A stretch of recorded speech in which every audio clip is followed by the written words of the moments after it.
সাধু সঙ্গে সুধন্য দিনগুলি। পত্রিকার ২০তম বর্ষ, ৩য় সংখ্যা। জনৈক সন্ন্যাসী। আমার ডায়েরির তারিখ 10/7/1947। পূজনীয় মাধবানন্দজির খড়মজোড়া একেবারেই ক্ষয়ে গেছে। আমি কেরালা থেকে বিশেষ ধরনের হালকা কাঠের একজোড়া খড়ম তাঁর জন্য তৈরি করে রেখেছিলাম। এটা অব্যবহৃত অবস্থায় আমার কাছেই ছিল। এটা মহারাজের খুব পছন্দ হওয়া সত্ত্বেও অনভিজ্ঞ কারিগরের ত্রুটিতে এতে ছোট ছোট পেরেক দেখা যাচ্ছিল এবং মহারাজের নরম পায়ে বিঁধছিল। তিনি এদিকে আমার দৃষ্টি আকর্ষণ করতেন, আর আমিও মাঝে মাঝেই খড়মজোড়া পরীক্ষা করে দেখতাম। ইতিমধ্যে মহারাজ যেমন জুতো ব্যবহার করেন সেই রকম একজোড়া জুতো পাঠিয়ে দেওয়ার জন্য আমি বারাণসীতে লিখেছিলাম। সেটাও এসে গেল। তাছাড়া মহারাজের একজন সূত্রধর ভক্তও একজোড়া তৈরি করেছিল, আর উনি সেটা দেখেছিলেন। আমি যখন মহারাজকে কাশী থেকে আনা জুতো জোড়া দেখালাম, তিনি বললেন, না না, এক জোড়ার বেশি জুতো রাখা সাধু জনোচিত নয়। তবু তুমি এত কষ্ট স্বীকার করেছ বলে আমি আরও একজোড়া গ্রহণ করলাম, এর বেশি কিছুতেই নয়। মহারাজের স্বরে ছিল গাম্ভীর্য। এইভাবে তিনি সর্বদা আমাকে সন্ন্যাসীর সরল আর পবিত্র জীবনযাত্রা সম্পর্কে সচেতন করে দিতেন।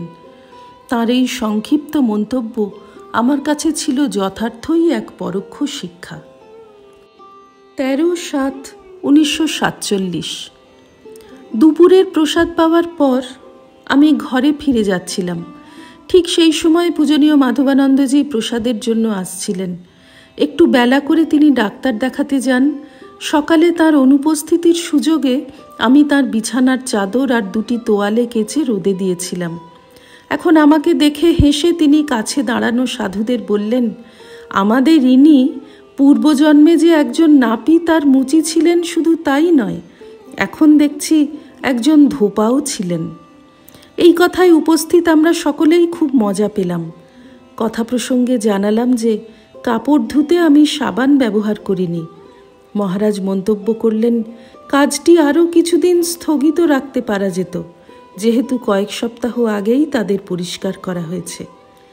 স্পষ্টতই তাঁর কাজে আমার যেন কোনো কষ্ট বা অসুবিধা না হয় সেদিকে মহারাজের তীক্ষ্ণ নজর সর্বদাই থাকত। 6/8/1947। কখনো কখনো ইচ্ছে করেই আমি মাধবানন্দজির অনুপস্থিতিতে তাঁর প্রাতরাশ নিয়ে যেতাম, যাতে স্বাধীনভাবে দেখতে পাই তাঁর পোশাক আর অন্যান্য সব জিনিস পরিষ্কার পরিচ্ছন্ন আর যথাস্থানে আছে কিনা। মাঝে মাঝে আমার ঘরেই আমি খাবার নিয়ে অপেক্ষা করতাম তাঁর মন্দিরে যাওয়ার আর ফিরে আসার প্রতীক্ষায়। আজ তিনি এত ধীর পদক্ষেপে আমার ঘরের সামনে দিয়ে চলে গেলেন যে আমি একটুও টের পাইনি। কিছুক্ষণ পর ঘরে তাঁর পায়ের শব্দ শুনে ঘোলের গ্লাস নিয়ে তাঁর কাছে উপস্থিত হলাম। মহারাজ হাসলেন আর চোখে বিদ্যুতের ঝিলিক হেনে বললেন, তোমাকে আজ কেমন বোকা বানালাম। আমার অজান্তে ঘরের জিনিসপত্র ঘাঁটাঘাঁটির জন্য তোমাকে আজ ধরতে চেয়েছিলাম, তাই এত নিঃশব্দ পদসঞ্চারে তোমার ঘরের সামনে দিয়ে চলে গেছি যাতে তুমি টের না পাও। মহারাজের মুখমণ্ডলে ফুটে উঠেছিল সরল ছেলে মানুষই। 21/9/1947। সকাল 10:30টায় আমি মেশিন দিয়ে মহারাজের চুল ছেঁটে দিচ্ছিলাম। যন্ত্রটা ঠিকমতো কাজ করছিল না, তাই খুলে দেখলাম পরিষ্কারের জন্য বিশেষ হালকা তেল ব্যবহার না করে ব্লেডগুলিতে সর্ষের তেল মাখানো হয়েছে। তাই ওই ঘন তেল যন্ত্রের ব্লেডগুলিকে আটকে ধরায় মাঝে মাঝে পরস্পর ঘষা লাগছে। আমি অভিযোগ করলাম, এর আগে যে ব্যবহার করেছে সে ঘন তেল ব্যবহার করার জন্যই এমন অনর্থ ঘটছে। সঙ্গে সঙ্গে মহারাজ মন্তব্য করলেন, সাবধান, কারো প্রতি অতিরিক্ত স্নেহ প্রদর্শন করবে না, তাহলে উভয় পক্ষেরই বিপদ। ভালোবাসা, স্নেহ অথবা আসক্তি সবই রাখবে সাধারণ স্তরে, তা যেন ঘন আর গভীর না হয়। কয়েক মিনিট পর একটা রঙিন মাছি তার ঘরে ঢুকে ভন ভন করতে লাগলো। মহারাজ মাছিটিকে তাড়িয়ে দিয়ে বললেন, দেখো, জলপাই তেলের গন্ধে একটা বড় মাছি এখানে এসেছে। একমাত্র মানুষই তার অভীষ্ট বস্তু পাওয়ার জন্য আগ্রহী নয়, কিন্তু মাছিটাকে দেখো, ঠিকভাবে জেনে নিয়ে কিভাবে সে লক্ষ্যের দিকে ছুটে চলেছে।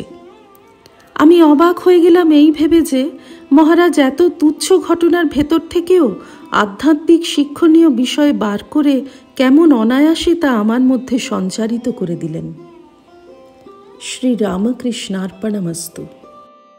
নিবোধত আজকের পাঠ আপনার ফোনে রোজ পেতে চাইলে সাবস্ক্রাইব ও বেল আইকন দুটোই ক্লিক করুন। রামকৃষ্ণ ভাবধারা প্রচারের সঙ্গে থাকুন।